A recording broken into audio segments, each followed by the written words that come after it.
Hi friends, అందరికీ hi. ఈరోజు ఆర్య నాగరికత గురించి చూద్దాం. అందులో ముందుగా తొలివేద నాగరికత గురించి చూద్దాం. ఈ యొక్క నాగరికత గ్రామీణ నాగరికత. నివసించు ప్రాంతము సప్తసింధు ప్రాంతము.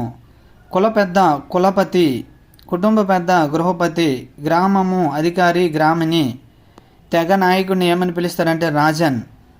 కుటుంబ వ్యవస్థ ఏ రకమైనది అంటే పితృస్వామిక వ్యవస్థ, అంటే కుటుంబానికి పెద్ద తండ్రి. అదే సింధు నాగరికత అయితే మాతృస్వామిక వ్యవస్థ, కుటుంబానికి పెద్ద తల్లి.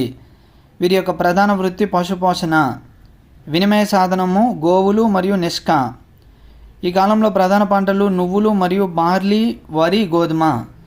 చూడండి, ఆర్య నాగరికతలో వరి ఉంది, సింధు నాగరికతలో వరి అనేది లేదు.